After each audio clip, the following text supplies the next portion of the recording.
وسلم على سيدنا محمد بن عبد الله المنزل عليه وإنه لعلى خلق عظيم. أما بعد، فقد قال سبحانه وتعالى في كتابه الكريم: سبحان الذي أسرى بعبده ليلا من المسجد الحرام إلى المسجد الأقصى الذي باركنا حوله لنريه من آياتنا إنه هو السميع البصير. Hadaratil kiram ayyuhal muhtaramin, sidang jamaah Isra wal Mi'raj yang berbahagia, wabil khusus kepada para tokoh agama, para asatizah, tokoh masyarakat, pak imam, serta seluruh jamaah yang dirahmati oleh Allah Subhanahu wa taala. Isra dan Mi'raj adalah peristiwa yang sangat penting dalam sejarah perkembangan Islam, sehingga dari 114 surat yang Allah turunkan di dalam Al-Quran, salah satunya Allah turunkan satu surat yang diberi nama surat Al-Isra. Dua namanya, Pak, Al-Isra dan Bani Israel. Jadi kalau kita buka mushaf Al-Quran, kadang-kadang di situ tertulis suratul Isra, ada kadang-kadang surah Bani Israel. Kenapa dinamakan surat Al-Isra? Karena surat ini sebagaimana yang dibacakan oleh qari kita yang sangat merdu barusan tadi, langsung menceritakan Isra dan Mi'raj. Kenapa dinamakan surat Bani Israel? Karena ternyata dalam surat ini menceritakan banyak cerita tentang Bani Israel. Hadirin wal hadirat jamaah sekalian, Isra dan Mi'raj ini terdiri dari dua bahasa, dua lafaz, Isra dan Mi'raj. Kalau kita flashback ke bangku sekolah, maka kita akan menemukan definisi Isra Mi'raj itu. Kalau Isra adalah perjalanan Nabi sallallahu alaihi wasallam dari Masjidil Haram ke Masjidil Aqsa. Kalau Mi'raj perjalanan Nabi dari Masjidil Aqsa atau Baitul Muqaddas sampai menembus 7 lapis langit sampai Sidratul Muntaha, puncak tempat yang paling tinggi di langit, tidak ada lagi yang lebih tinggi di atasnya. Itu kalau definisi di bangku sekolah. Kalau kita jabarkan lebih mendetail sedikit, kata-kata Isra ini Bapak Ibu sekalian itu berasal dari isim masdar. Asra yusri isra'an, ikut wazan af'ala yuf'ilu if'alan. Asal katanya adalah sara yasri. Kalau diterjemahkan dalam bahasa Indonesia, sara itu artinya berjalan di waktu malam. Diikutkan wazan af'ala yuf'ilu menjadi asra yusri, memperjalankan di waktu malam. Makanya kalau kita terjemahkan tadi sesuai dengan yang diterjemahkan sari tilawah tadi, Maha suci zat yang telah memperjalankan, itulah makna yang benar, di waktu malam. Jadi bahasa Arab ini kaya, Pak. Kadang-kadang satu kata kosakatanya banyak. Kalau masya itu berjalan tapi umum, pagi, siang, sore, malam itu masya berjalan. Tapi kalau sara itu khusus penggunaan bahasa untuk di malam hari.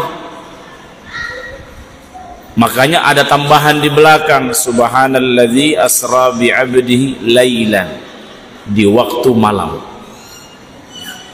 Perjalanan Nabi dari Masjidil Haram di waktu malam sampai di Masjidil Aqsa. Kalau Mi'raj ini dari kata-kata araja. Araja ini maknanya banyak sekali, Pak. Salah satu makna yang dimaksud di sini adalah naik. Naik menggunakan tangga. Maka Isra dan Mi'raj ini adalah perjalanan Nabi mulai dari Masjidil Haram sampai Sidratul Muntaha. Bapak-bapak, ibu-ibu yang dirahmati oleh Allah Subhanahu wa taala, saya sekarang berusia 37 tahun. Saya masih mendapati Di zaman dulu Pak, kalau sudah Isra Mi'raj itu lama, masih lampu apa namanya, masih lampu petromak ya, lampu gas yang dipompa itu pakai kaos lampu. Itu sampai 3 jam biasa Pak, cuma dinonton, dilihat-lihat saja tuh kue di depan, mau disentuh langsung marah bapak-bapak, ya belum boleh disentuh ini kue karena belum selesai dibaca sama Pak Imam. Betul? Betul enggak Pak? Jadi kita tuh anak-anak harus sabar, kadang-kadang sampai jam 12 kalau sudah selesai mina baca bukunya Pak Imam ya baru boleh dimakan tuh kue. 3 jam. Kalau sekarang diringkas, dipanggil penceramah, disuruh dia bikin rangkuman sesingkat mungkin dan sedetail mungkin. Kadang-kadang penceramahnya terlambat. Bapak Ibu sekalian, dibaca secara mendetail itu. Tapi sekarang kan orang kalau disuruh duduk 3 jam mendengarkan pembicaraan agama kan nggak tahan Pak. Kalau nonton sepak bola jam 2 malam 2 kali 45 menit orang tahan. Betul lah? Betul ya? Kadang-kadang istrinya marah, apa dibikin bangun begitu Pak? Ini selera laki-laki ini. Orang tahan, duduk lama. Tapi kalau apalagi kalau bahas capres Pak, bahas capres tidak ada habis-habisnya. Kadang-kadang 2 bungkus rokok habis belum selesai itu dibahas tuh. Masing-masing membesarkan lana capresuna walakum capresukum, untukku capresku, untukmu capresmu. Tidak selesai dibahas. Nah, tapi kalau bicara agama, orang maunya ringkas, tepat, kemudian enak didengar. Inilah perubahan zaman.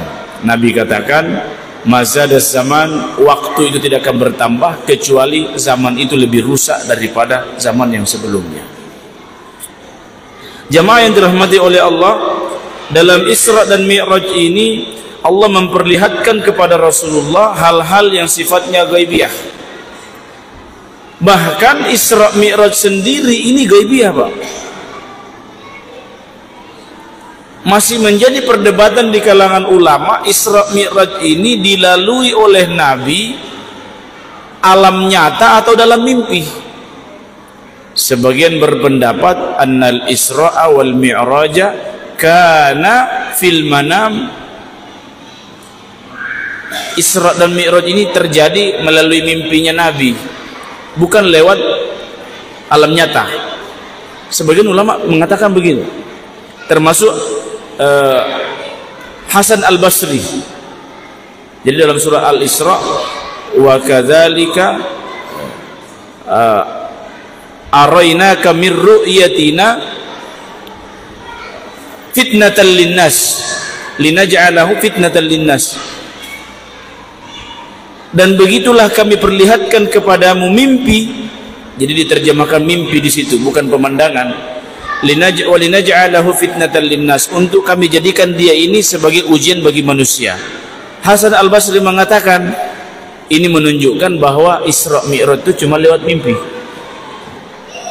Di belakangan hari ketika berkembang teknologi, orang-orang ahli logika membenarkan pendapat ini.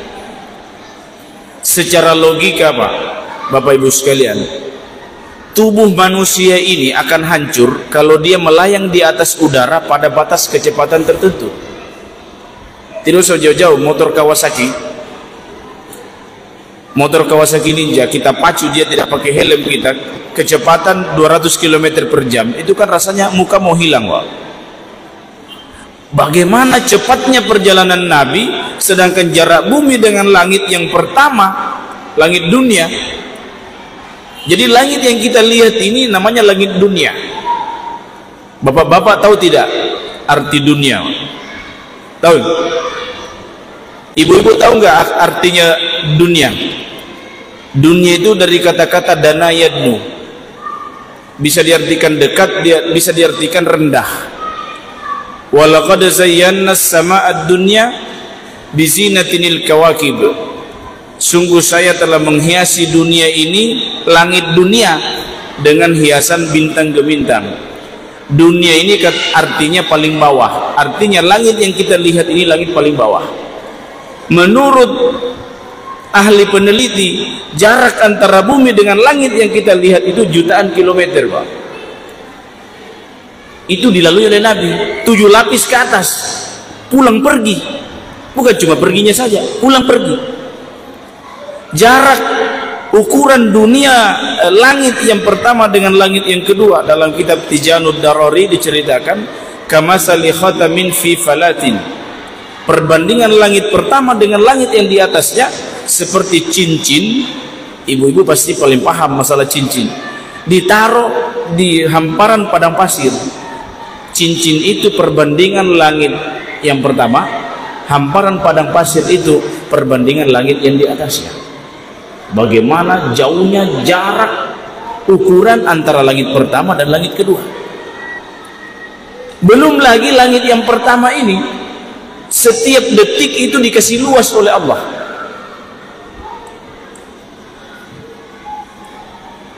Was-samaa'a banainaha wa inna bi'aidin wa inna lamusi'un. Dan langit, kata Allah, yang saya bangun, wa inna lamusi'un, dan sesungguhnya saya akan memperluas langit ini. Kata para peneliti, dalam setiap detik langit ini bertambah luas. Jadi jutaan kilometer antara jarak bumi dengan langit pertama, antara langit pertama dengan langit kedua jutaan kilometer juga. 7 lapis ke atas, Pak. Setelah itu ada lagi Sidratul Muntaha, di atasnya langit ke-7. Berapa juta kilometer jarak yang ditempuh oleh Nabi. Maka sebagian mengatakan tidak masuk akal kalau Nabi Isra Mi'raj di alam nyata. Yang paling mungkin adalah lewat mimpi. Karena kalau mimpi, katanya Bapak Ibu sekalian, kita saja bisa merasakan. Ketika kita tidur, dalam hitungan waktu sepersekian menit saja kita sudah berpindah tempat. Contohnya, kita tidur di Tarailu ini, Pak. Tidur di Tarailu, setengah menit kemudian kita langsung mimpi berada di Tanah Suci. Sementara tawaf di depan Ka'bah. Perasaannya itu kita di situ. Tapi kenyataannya kan kita tidur di sini. Hitungan menit kita sudah bisa berpindah ke Tanah Suci. Sementara enak-enak perasaan tawaf, labbaik Allahumma labbaik, labbaik la syarika. Tiba-tiba dikasih bangun sama ibu, Pak bangun, ada tamu yang datang. Pas bangun, ibu tuh sih, kenapa kasih bangun? Sementara enak-enak mimpi dirasa di depan Ka'bah, kenapa dikasih bangun? Kata para sebagian mengatakan yang paling logis Isra Mi'raj itu melalui mimpi, bukan alam nyata. Ini pendapat pertama. Pendapat kedua mengatakan annal Isra'a wal Mi'raja yaqadhatan la manaman. Isra Mi'raj itu dalam keadaan sadar, bukan tidur, bukan mimpi, tapi nyata. Cuma terbagi dua lagi, Pak. Ada yang mengatakan cuma ruhnya Nabi yang berangkat. Ini diceritakan secara detail oleh Syekh Alawi Al-Makki Al-Maliki dalam kitab Al-Anwar Al-Bahiyah fil Isra'i wal Mi'raj. Jasadnya tinggal di Makkah, ruhnya saja yang dibawa Jibril. Pendapat pertama katakan begitu. Pendapat yang kedua, dan ini yang jumhur, annal Isra'a wal Mi'raja biruhihi wa jasadihi yaqadhatan la manama. Isra dan Mi'raj itu dilalui oleh Nabi dengan tubuh kasarnya sekaligus tubuh halusnya, lewat alam nyata, bukan lewat mimpi. Pendekatan dalilnya ayat Al-Isra tadi, subhanalladzi asra bi'abdihi. Para ulama mengatakan kata-kata abdun setiap disebutkan dalam Al-Quran tidak pernah mewakili cuma ruh saja. Selalu dimaksud di situ adalah jasad dan ruh. Contohnya surat Maryam. Ketika Sayyidah Maryam Al-Batul melahirkan Nabi Isa tanpa bapak, Maka beliau didatangi oleh kaumnya Bani Israel. Sebelumnya sudah dikasih wahyu, dikasih tahu oleh malaikat Jibril bahwa kalau kau melahirkan, kau harus puasa, bernazar, puasa, tidak bicara sama orang. Tidak usah dijawab, ocehannya orang tidak usah dijawab. Maka ketika Nabi Isa keluar dari rahim Maryam al-Batul, datanglah kaumnya. Ya ukhta Harun, ma kana abuki imra'a sau'in. Wahai saudara perempuannya Harun, Maryam maksudnya. Wahai Maryam, bapakmu itu orang baik-baik, pelayan Baitul Maqdis. Bapakmu itu bukan orang buruk, bukan pezina bapakmu. Wa ma kanat ummuki baghiya, ibumu juga bukan pelacur. Kenapa kau melahirkan tanpa bapak? Dituduh zina kan? Fa asyarat ilaih, Maryam tidak boleh bicara karena puasa. Jadi di umat terdahulu puasanya bukan hanya tidak makan minum, Pak, tetapi kadang-kadang puasanya itu tidak boleh bicara sama orang. Maka Maryam tidak jawab. Fa asyarat ilaih, beliau cuma menunjuk kepada anaknya yang masih merah. Maka lebih heran lagi nih kaumnya ini. Qalu kaifa nukallimu man kana fil mahdi sabiyya. Maryam, masa kau mau suruh kami bertanya sama anakmu? Anakmu ini baru keluar dari rahim. Tiba-tiba Nabi Isa berbicara. Qala inni abdullah, saya ini hamba Allah, mewakili ruh dan jasad. Dari dalil-dalil ini para ulama mengatakan kata-kata bi'abdihi dalam subhanalladzi asra bi'abdihi itu mencakup jasad dan ruhnya Nabi. Berarti Isra dan Mi'raj itu dilaksanakan, dilalui oleh Nabi pakai tubuh kasar dan tubuh halus. Sampai di sini kira-kira bisa dipahami Bapak Ibu sekalian? Pak Ustaz, terus dari segi pandangan logikanya bagaimana ceritanya bisa menembus 7 petala langit? Seekor semut yang ada di Tarailu, dia berbicara. Tadi malam saya masih berada di Makassar. Ini malam ya. Tadi pagi saya masih ada di Makassar. Alhamdulillah, tepat jam 9 malam saya sudah tiba di Tarailu. Kira-kira Bapak Ibu percaya apa tidak kalau ada semut bicara seperti itu? Percaya tidak, Pak? Dilihat-lihat dulu, ditanya dulu. Kalau dia maksudkan ini dia berjalan sendiri pakai kakinya, ya kita tidak percaya. Karena semut ini kecepatan jalannya sepersekian meter saja per jam, tidak masuk akal. Tapi kalau dikatakan ada Pak Desa, dia berada di Makassar, semut ini menyelinap masuk di kantongnya Pak Desa. Pak Desanya naik mobil ke sini, Innova Reborn, berangkat pagi sampai di sini malam, itu masuk akal. Percaya nggak, Pak? Percaya tak? Nah, Rasulullah itu Isra dan Mi'raj bukan pakai kaki beliau, pakai kudratullah, pakai kuasa Allah Subhanahu wa ta'ala. Ulama itu ada yang berdoa begini, ya man qudratuhu baina kafin wa nunin, wahai zat yang kekuasaannya cuma terletak antara huruf kaf dan huruf nun. Apa maksudnya? Kira-kira apa maksudnya itu kaf dan nun, Pak? Kalau digabungkan kaf dan nun menjadi kun. Kalau diartikan artinya jadilah. Kekuasaan Allah cukup dikatakan jadi, langsung jadi itu perkara. Jadi Isra dan Mi'raj ini yang bicara sudah kudratullah, bukan logika yang bicara. Sedangkan logika saja, Pak, Bapak-bapak, ibu-ibu sekalian, percaya dan percaya, ada beberapa hal di dunia ini yang terpaksa kita percaya karena tidak mungkin untuk tidak kita percaya meskipun secara logika tidak bisa dianalisa. Contohnya ruh, nyawa. Ini nyawa. Ibu-ibu bisa marah sama suami, Karena apa? Masih ada nyawa dalam tubuh kita. Kalau suaminya, bapak-bapak terlambat setoran, kadang-kadang cemberut kan ibu-ibu ini. Kalau tanggal muda, muda juga mukanya. Kalau tanggal tua, kadang-kadang tua juga mukanya. Bukan tanggalnya yang bikin muda dan bikin tua, tapi setorannya itu yang menentukan. Kadang cemberut, kadang tersenyum. Kapan dia bisa tersenyum, bisa cemberut? Ketika masih ada nyawa dalam tubuh. Betul? Bapak-bapak juga begitu. Cuma kadang-kadang manusia ini, ya tidak salah juga kalau Al-Quran mengatakan wa kanal insanu jahula. Manusia itu bodoh. Bodohnya di mana? Ini kan kita sini sekarang masih hidup semua. Kita masih hidup semua sekarang ini. Kalau dipukul pukul ki orang, kita masih bisa membalas kan? Dan kita tidak takut sama pukulannya orang.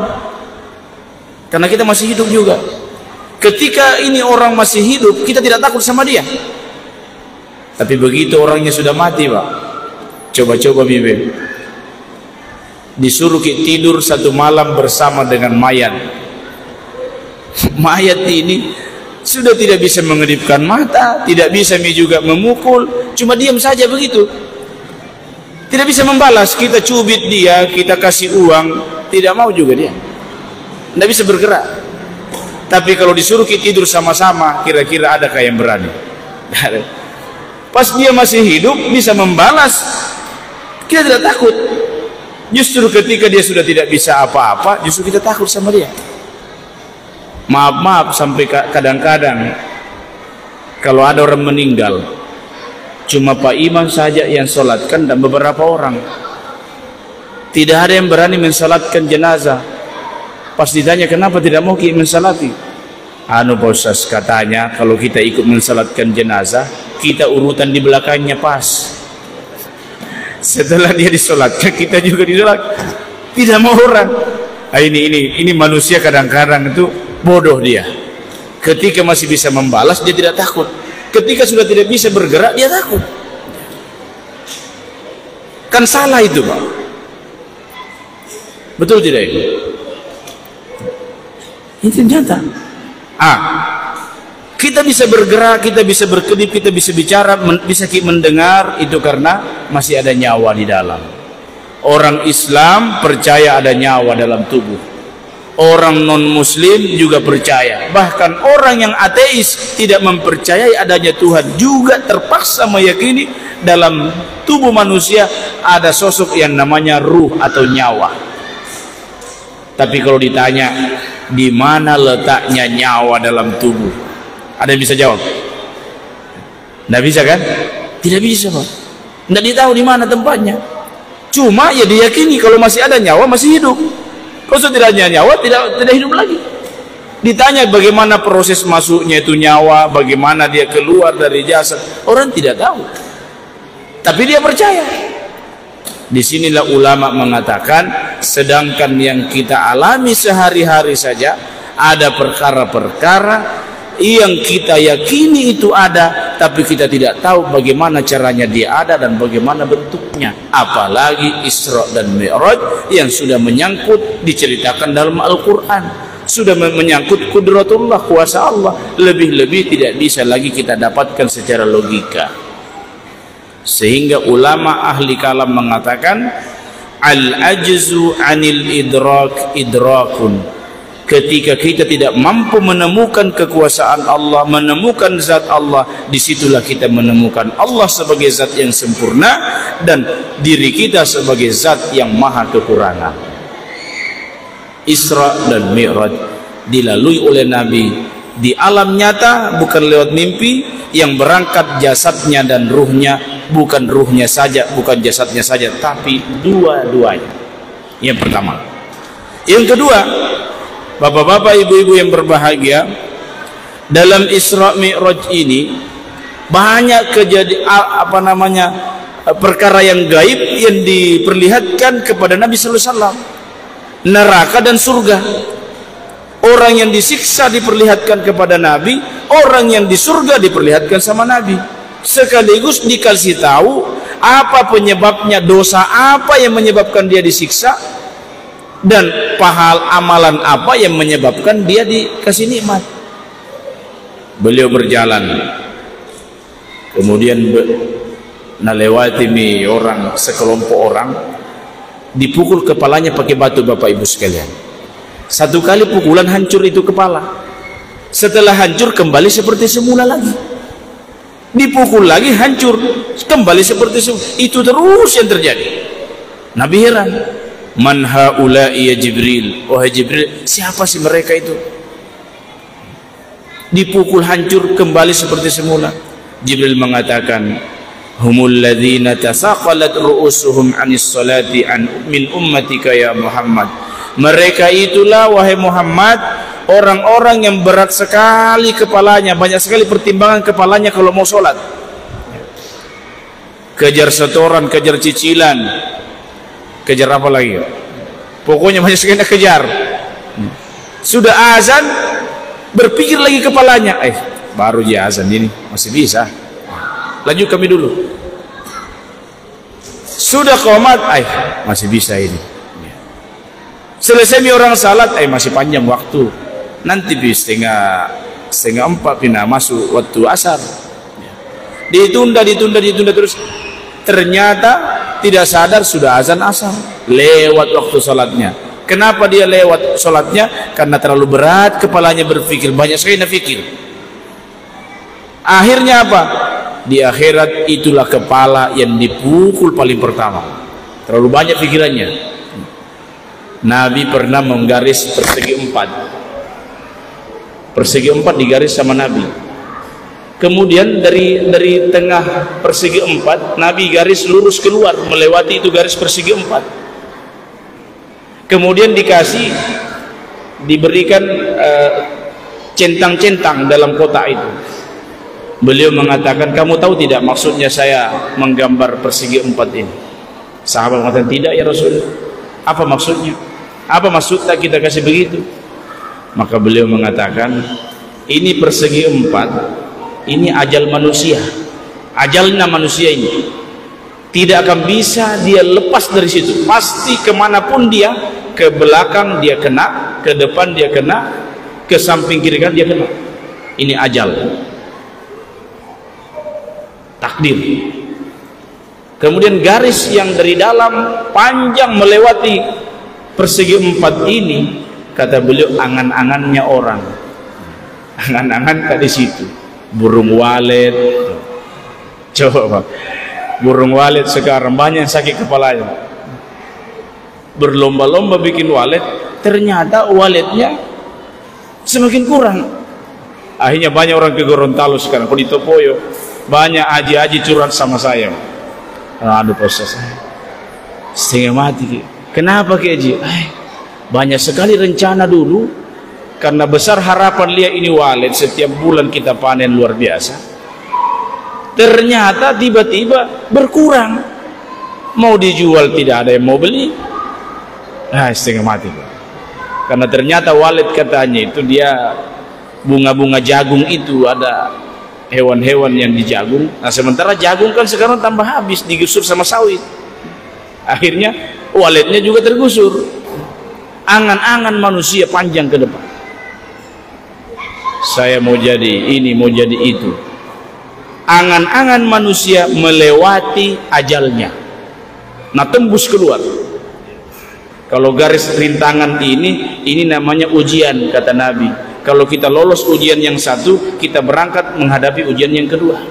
Tidak ada yang mulus kehidupan di dunia ini. Bapak-bapak, ibu-ibu yang berbahagia, beliau melanjutkan perjalanan. Beliau menemukan sekelompok orang kukunya panjang, kemudian kukunya itu digunakan untuk mencakar-cakar mukanya, hancur mukanya Pak. Anggota tubuh yang paling berharga yang kelihatan dari tubuh manusia adalah wajah. Itu yang hancur. Nabi heran, man haula'i ya Jibril. Jibril, siapa mereka itu? Maka malaikat Jibril mengatakan, memang malaikat Jibril sudah ditugaskan oleh Allah untuk menjelaskan kepada Nabi. Beliau mengatakan, humul ladzina ya'kuluna luhuman nasi min ummatika ya Muhammad wa yaqa'una fi a'radihim. Wahai Muhammad, ini umatmu yang suka makan daging sesama manusianya. Dagingnya tetangganya dia makan, dagingnya Pak Imam kadang-kadang dimakan juga, dagingnya, pokoknya dagingnya orang banyak dimakan.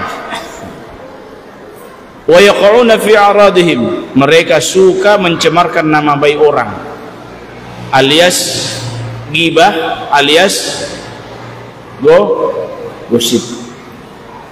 Jadi orang yang suka menggosip di dunia hati-hati, mempermalukan mukanya orang, maka di akhirat nanti mukanya hancur terlebih dahulu. Ibu-ibu jangan kita gosip. Adakah ibu-ibu mau gosip di sini? Kadang-kadang ibu-ibu ikut pengajian juga tidak selamat dari gosip. Bahkan yang digosip tidak jauh-jauh, ibu-ibu di sampingnya juga. Pas dia datang, Naomi di sampingnya, Haji, kenapa gitu? Coba lihat itu, itu di samping. Yang mana? Itu yang dekat pintu. Yang mana? Itu yang jilbab merah. Kenapa jilbab merah? Coba ingat-ingat dulu. Ini Isra Mi'raj yang tahun lalu, sama di jilbab yang dia pakai dengan malam ini. Suaminya kere, tidak mampu belikan dia jilbab. Digunjing orang di sebelah. Yang satunya tidak kalah. Coba lihat kita juga dia. Yang di dekat tiang, yang mana? Yang jilbab hitam. Kenapa jilbab? Itu yang bagus jilbabnya. Iya, kenapa? Kau tahu tuh jilbabnya bagus-bagus begitu. Dicicil sama suaminya itu. Suaminya tidak mampu kes. Kalau melihat orang ada aibnya langsung alhamdulillah, ada lagi cerita baru, ada bahan cerita baru lagi. Hati-hati Bapak Ibu sekalian. Kadang-kadang ini kalau kita pikir-pikir ya, capres ini yang duduk kan cuma satu, yang dua tidak duduk. Tapi kalau kita pikir-pikir, karena saya merenung, ini capres dan cawapres ini mungkin nanti orang yang paling banyak keliling satu Indonesia, rakyat Indonesia di padang mahsyar, nak kelilingi semua, nak ambil pahalanya. Kenapa? Yang paling banyak digunjing sekarang itu capres dan cawapres. Betul? Betul tidak? Yang satu bilang ini capres, itu ya ada banyak sekali anunya, masalahnya sudah tua, sudah miring, sudah kira-kira ini capres cawapres. Hati-hati Pak, ibu-ibu hati-hati, jangan sampai di hari kiamat ini capres cawapres datang di hadapan dia ambil pahala-pahala yang sudah kita kumpulkan setengah mati di dunia. Kita kaget, kenapa ke sini? Kan sudah selesai pencoblosan 2024, selesai pencoblosan, tetapi kamu gunjing saya berapa kali? Kau kata-katai saya penjilat berapa kali? Kau kata-katai saya jalannya bengkok berapa kali? Kau kata-katai saya macam-macam berapa kali? Sini pahalamu. Jadi jangan kita menghilangkan pahala kita dengan cerita. Tapi kata para ulama, kenapa menceritakan keburukan orang itu enak sekali? Kenapa menceritakan keburukan orang itu diibaratkan dalam Al-Quran memakan dagingnya orang? Karena makanan yang paling enak itu adalah makan daging. Makan daging coto, saudara, itu paling enak. Ikan bakar, daging semua itu. Kalau tempe tahu tidak terlalu enak, betul? Betul ya? Maka dianalogikan tuh makan daging manusia, menggibah tuh makan daging. Kenapa? Enak kalau kita cerita. Jadi hindari menggibah orang lain. Kukunya panjang digunakan mencakar-cakar mukanya karena suka mencemarkan nama baik, mempermalukan orang ketika di dunia. Terus cerita tentang Isra Mi'raj, perjalanan kita ringkas cuma 2 saja. Yang ketiga, tujuan Isra Mi'raj itu adalah menerima perintah salat. Betul? Jadi tujuannya Isra Mi'raj itu menerima perintah salat. Nabi turun, beliau bertemu dengan Allah di Sidratul Muntaha, dalam sebagian riwayat Jibril bertemu. Beliau turun ketemu Nabi Musa. Min aina anta ya Muhammad? Wahai Muhammad, kau dari mana? Ma wada'a rabbuk alaik? Apa yang ditugaskan Tuhanmu kepadamu? Maka Nabi mengatakan khamsuna salatan atau kama jaa fir riwayah, 50 salat. Tidak bisa dibayangkan Bapak Ibu, seandainya 50 salat sehari semalam, artinya kurang dari setengah jam salat lagi. Karena 24 jam waktu sehari semalam, 24 jam. Kalau 50 dibagi 2, ya kurang dari setengah jam kita sholat lagi. Seandainya itu yang terjadi, susah kita punya anak, Pak. Baru mau masuk, baru mau raba-raba, langsung bicara ibu, Pak, tabe, masuk waktu sholat dulu. Hanya terjadi, tidak jadi lagi sholat. Selesai sholat, zikir-zikir sedikit, masuk lagi. Baru mau dipegang, masuk sih lagi waktu sholat. Kan dah sampai setengah jam. Jadi istri cuma jadi bahan tontonan saja, Pak. Tidak bisa disentuh, tidak bisa apa-apa. Setengah jam sholat lagi. Nabi Musa mengusulkan kepada Rasulullah, ya Muhammad, irji' ila rabbik, kembali ki, wahai Muhammad. Fa inna ummataka la tutiku dzalik. Umatmu tidak mampu 5 kali sehari semalam. Saya ini sudah menterbiah umatku, lebih sedikit dari itu mereka tidak mampu. Wa ummatuka ad'afu ajsadan wa abdanan wa absaran wa asma'an. Umatmu itu lebih kecil badannya, lebih pesek hidungnya. Kan kita di sini Pak pesek semua. Kita ini kalau ke Eropa, ke Arab, di bawah standar semua kita. Yang paling mancung di sini di bawah standar sampai di sana. Umatmu lebih lemah kekuatannya, pendengarannya juga lebih lemah, penglihatannya juga kalau usia 40 tahun baca buku tidak bisa kalau tidak pakai kacamata, tidak mampu. Maka Nabi menoleh kepada Jibril. Faltafata ila Jibril, beliau menoleh ke Jibril, minta isyarat, bermusyawarah sama Jibril. Wahai Jibril, bagaimana pendapatmu? Maka Jibril mengatakan, terima ki usulannya Nabi Musa, kembali ki kepada Allah, minta diskon. Para ulama mengatakan dari sini, kita kalau jadi orang, jadi pemimpin, jadi pengurus, jadi apa saja, walaupun derajat kita lebih di atas, tapi kalau ada orang di bawah yang memberikan usulan kepada kita, jangan langsung ditolak, dipertimbangkan dulu. Rasulullah derajatnya lebih tinggi daripada Nabi Musa, tapi Nabi Musa memberikan usulan kepada Rasulullah. Rasulullah tidak egois. Kau siapa? Saya ini pimpinanmu, saya jadi imam sholat, kalian makmum semua. Nabi tidak seperti itu. Nabi terima usulannya. Kata para ulama, kalau kita ingin menjadi pemimpin yang baik, pengurus yang baik, senantiasa kita mendengarkan usulan. Tidak juga langsung diterima, tidak juga langsung ditolak, tapi dipertimbangkan dulu. Nabi mendapatkan usulan dari Nabi Musa, minta pendapat lagi sama malaikat Jibril. Malaikat Jibril menyetujui.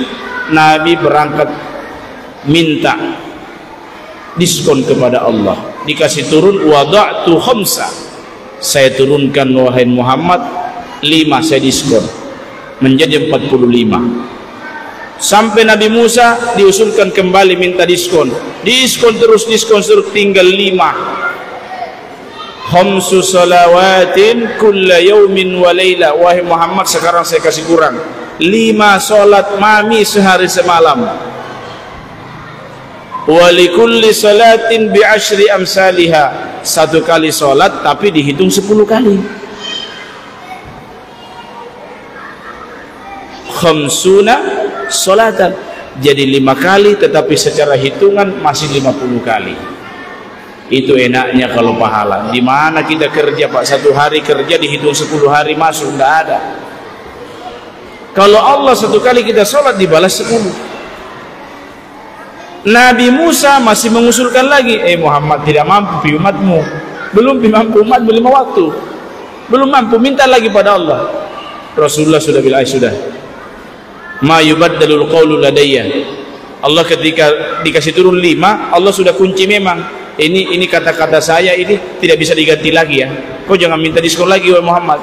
Maka begitu diusulkan kepada Nabi Musa usul kepada Nabi Muhammad, beliau tolak. Usulan kalau bertentangan dengan perintah Allah tidak boleh diterima. La ta'ata li makhluqin fi ma'siyatil khaliq. Tidak ada ketaatan kepada makhluk ketika itu melawan perintah Tuhannya makhluk, yaitu Allah. Nabi tidak terima. Turun.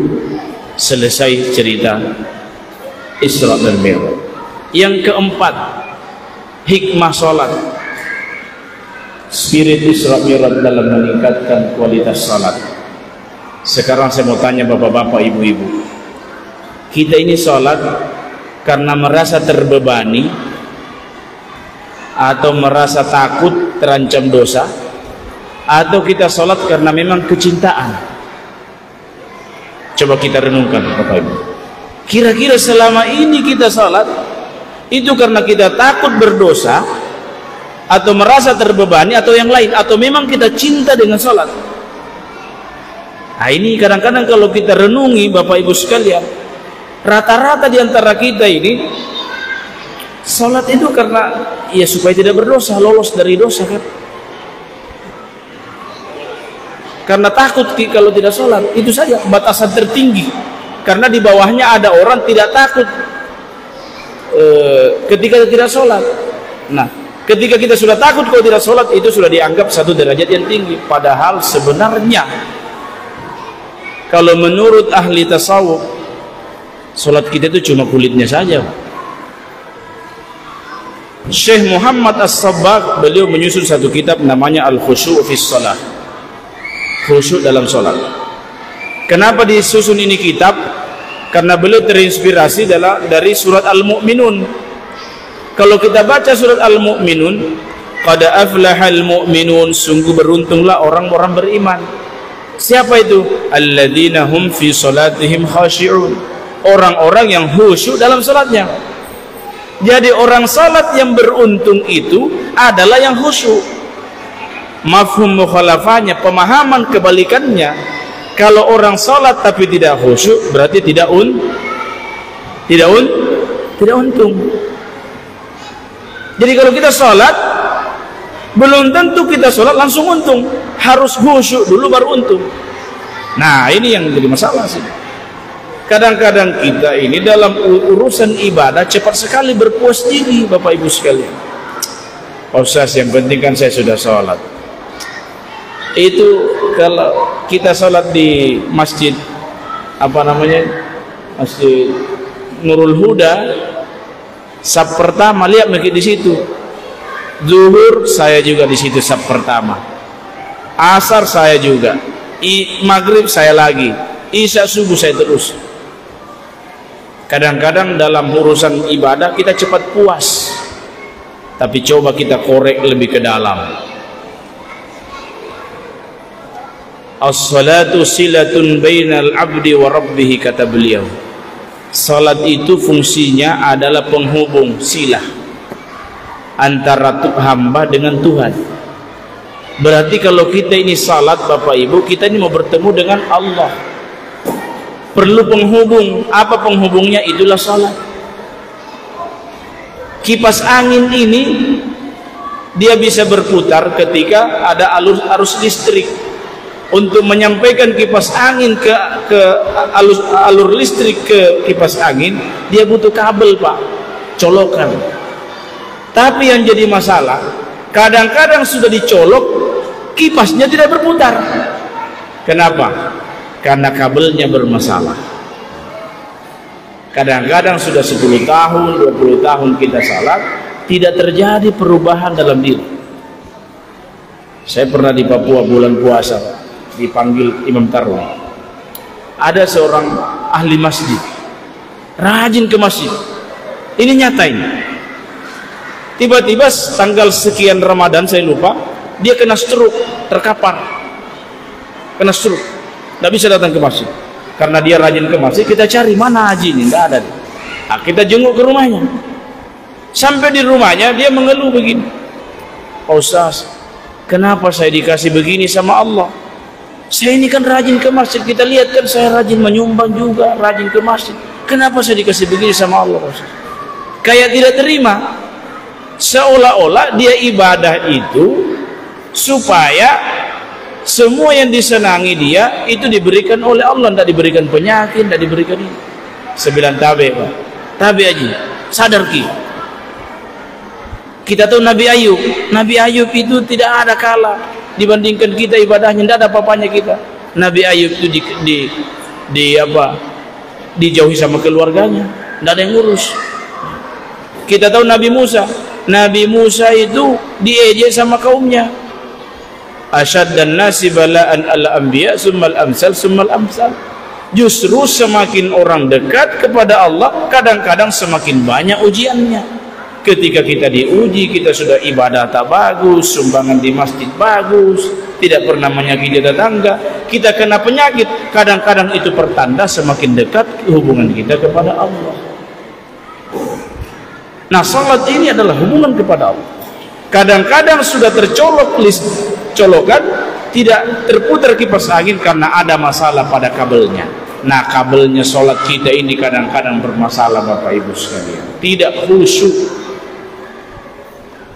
Maka dilanjutkan sama Syekh Muhammad, silatun bainal abdi wa rabbih.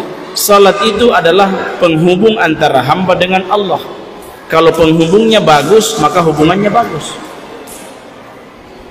Walaysa takfi fiha bil alfazi wal harakati. Tapi salat yang bisa menghubungkan kepada Allah itu tidak bisa hanya dengan gerakan dan bacaan salat saja.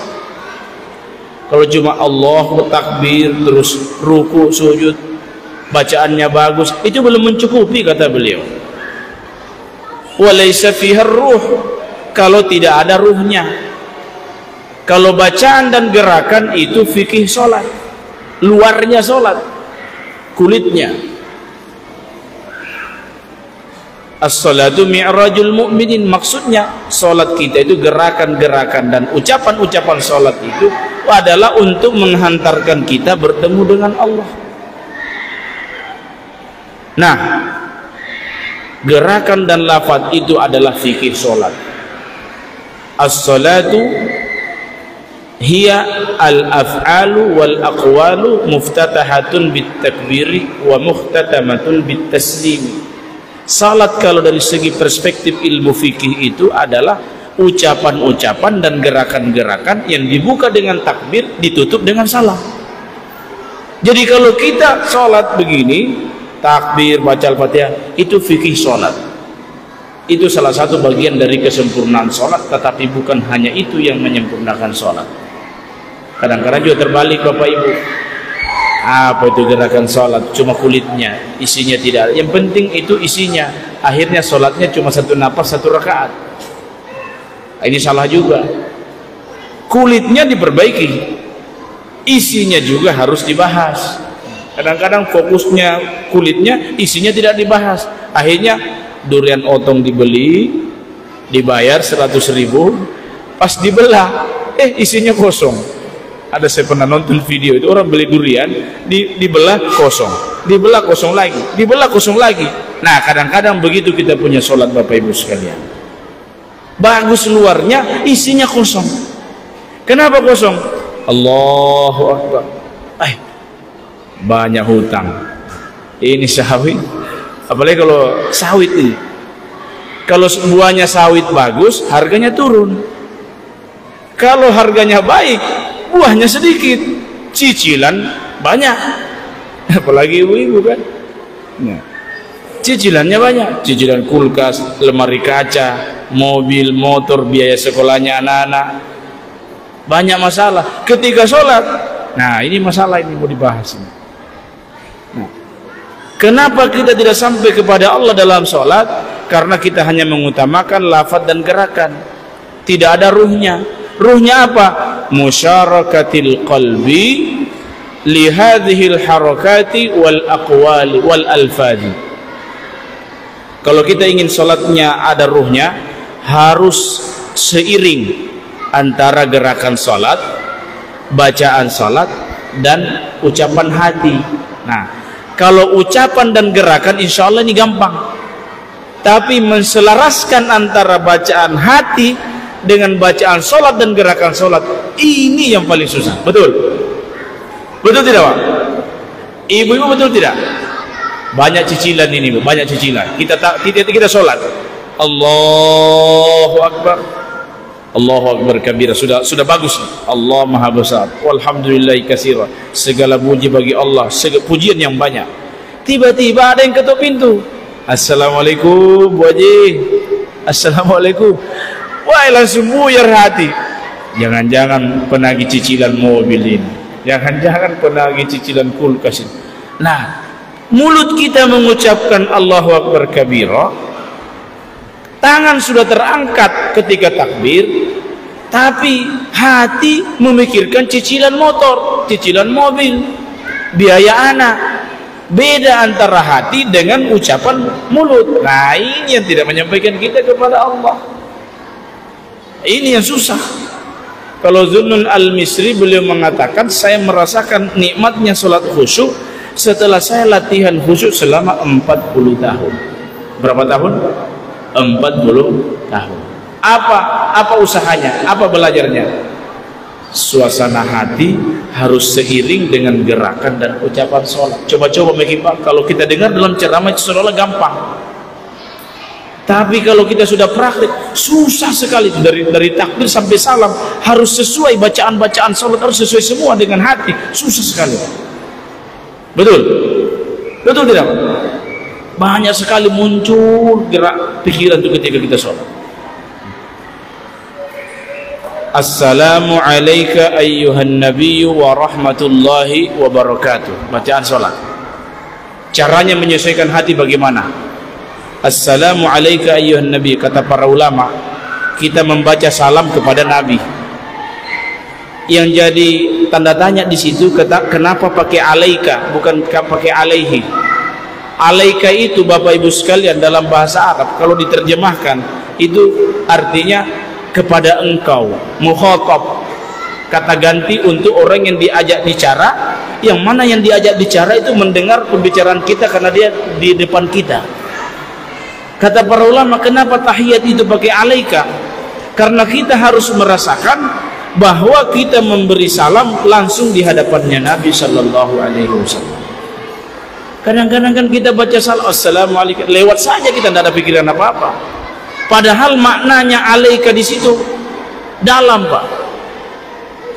Kepada engkau, kamu. Engkau ini kalau pakai kata-kata engkau, orangnya yang kita ajak bicara di depan. Artinya apa? Ketika kita baca salam, kita harus merasa kita berada di depannya Nabi dan membacakan salam kepada Nabi. Assalamu alayna, keselamatan semoga tercurah kepada kami. Coba, kami maksudnya apa? Siapa maksudnya kami di situ? Orang yang sholat bersama-sama kita dari saf yang sebelah kanan sampai saf yang sebelah kiri, masuk dalam doa kata-kata kami. Jadi orang yang sholat berjamaah, dia tidak mungkin gampang bertengkar sama orang. Kenapa? Orang yang dia doakan itu, orang yang dia mau bermasalah dengan dia adalah orang yang sama-sama sholat berjamaah di masjid sama dia. Kadang-kadang kita ini hilaf, sholat sama-sama, kadang-kadang baku injak kakinya dalam sholat. Yang satu semangat mau rapat, yang satu orangnya cepat tersinggung, setengah mati. Satunya menjauh, yang satunya tambah mendekat, dibuka kakinya. Akhirnya sudah tidak fokus lagi, hati jengkel. Iya, hati-hati ya, saya mengalah satu kali, tapi kalau kau mengejar satu kali lagi, tunggu Mi, sudah tidak ada kehusuan dalam sholat. Betul, kakinya digeser lagi, sekali diinjak, baku injak dalam sholat. Kenapa? Tidak memahami makna sholat. Kita itu dalam sholat, yang imam kita saling mendoakan dari ujung sana sampai ujung sana. Assalamu alayna wa ala ibadillahi sholihin, dan kepada semua hamba-hamba yang soleh, semua yang sholat dari ujung barat sampai ujung timur, selatan dan barat, selatan dan utara, itu semua masuk dalam doa kita. Kita rasakan, kita mendoakan semua orang yang sholat yang ada di dunia ini. Kata para ulama, orang yang tidak sholat tidak mendapatkan doanya orang sholat. Jadi wa ala ibadillahi sholihin di situ yang dapat hanyalah orang-orang yang sholat. Tidak sholat tidak ada bagiannya. Zakat saja itu ulama khilaf. Ini orang tidak sholat itu dikasih zakat apa tidak? Sebagian mengatakan dosa dikasih zakat. Doanya orang sholat saja tidak ada bagiannya, apalagi zakat. Assalamualaikum wa ala ibadillahis sholihin. Setelah itu kita salam. Assalamualaikum warahmatullahi hatta yara khaddahu. Nabi kalau salam sampai pundaknya kelihatan. Assalamualaikum warahmatullahi. Jangan kita salam asal-asalan saja. Assalamualaikum warahmatullahi. Assalamualaikum. Sunnahnya itu sampai kelihatan. Tapi tidak juga sampai kelewatan. Ada juga semangat sekali. Assalamualaikum warahmatullahi. Assalamualaikum. Ini salah juga. Bahkan kalau dalam mazhab Syafi'i, kalau dada ini melenceng dari arah kiblat batal sholat. Maknanya apa kata para ulama? Ketika kita baca Assalamualaikum warahmatullahi menoleh ke kanan, artinya kita mendoakan keselamatan semua orang Islam yang ada sebelah kanan. Semua ke sana. Ketika kita salam sebelah kiri, Assalamualaikum warahmatullahi, kita mendoakan semua orang Islam yang ada sebelah kiri. Jadi ketika kita sholat, Pak, itu kita menghubungkan batin kita kepada Allah, kepada Rasulullah, kepada semua orang Islam. Kalau kita pahami seperti ini, tidak ada lagi orang bertengkar. Betul? Apalagi kalau cuma gara-gara caleg saja. Apalagi kalau cuma pilpres saja, tidak ada orang bertengkar. Tapi faktanya apa? Grup jamaah masjid saja bertengkar di dalam. Ini saya tergabung dengan grup masjid provinsi. Ini orang bertengkar di situ 01, 02, 03 dalam la ilaha illallah. Jamaah masjid, grupnya jamaah masjid bertengkar gara-gara capres. Padahal dalam sholat kita itu mendoakan orang iman yang di masjid, yang di luar masjid, yang sebelah kanan, sebelah kiri, semuanya kita doakan. Sudah didoakan, habis itu diajak berkelahi, kan tidak masuk akal. Betul? Betul tidak ini? Ibu-ibu, bapak-bapak, Masya Allah, salat ini kalau kita praktekkan, kenapa Allah katakan beruntung orang yang khusyuk? Karena akan terjadi perubahan yang sangat luar biasa ketika orang memahami makna isi dari salat yang dia kerjakan. Jangan kita memahami salat hanya dari segi zahirnya, tetapi kita harus paham isinya salat itulah yang akan merubah kita. Caranya memperbaiki isinya sholat, kita latihan selaraskan antara hati, ucapan dan gerakan sholat kita. Caranya bagaimana Pak Ustaz? Kita latihan. Kata para ulama, wudu itu adalah pintu gerbangnya sholat. Kalau orang wudu dengan zikir, insya Allah sholatnya juga enak.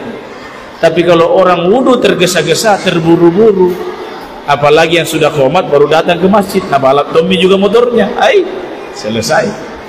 Maka kalau kita baca hadis Nabi, yang paling utama itu bukan wudu di masjid. Man tatahhara min baitihi, berwudu memang di masjid baru berangkat, itu yang paling utama. Coba kita baca hadis, tidak ada itu orang berangkat ke masjid baru wudu di WC, di tempat wudu masjid, karena zaman Nabi tidak ada tempat wudu masjid. Paling utama itu dari masjid sudah wudu. Artinya apa? Hati itu sudah menghadap memang ketika kita belum menghadap. Setelah azan datang, salat sunnah dulu, doa dulu. Ad-du'a la yuraddu bainal azani wal iqam. Kalau kita persiapan memang sebelum sholat 5 waktu dengan amalan-amalan yang sunnah, disitulah kita akan dipermudah untuk menata hati kita ketika sholat, sehingga bisa beriringan antara hati kita, gerakan sholat dan ucapan bacaan-bacaan sholat kita. Sehingga hasilnya apa? Terjadi perubahan-perubahan yang luar biasa setiap kita selesai mengerjakan sholat. Para ulama ahli tasawuf mengatakan, kalau orang khusyuk sholatnya, maka setiap selesai sholat dia akan merasakan satu kenikmatan, yang kenikmatan itu belum pernah dia rasakan pada sholat-sholat yang berikutnya, yang sebelumnya. Setelah dia sholat berikutnya lagi, dia akan merasakan sesuatu kenikmatan, yang kenikmatan itu tidak dia rasakan pada sholat-sholatnya yang sebelumnya. Mungkin ini saja yang bisa saya sampaikan. Mudah-mudahan ada berkahnya untuk diri saya pribadi, bapak-bapak dan ibu-ibu sekalian, sehingga bisa menambah wawasan kita, keilmuan kita, sehingga secara otomatis kualitas ibadah kita, terutama ibadah sholat, akan semakin diperbaiki oleh Allah, sehingga tujuan utama salat sebagai penghubung antara kita dengan Allah ini betul-betul kita rasakan di dunia apalagi di akhirat. Wallahu a'lam bishawab.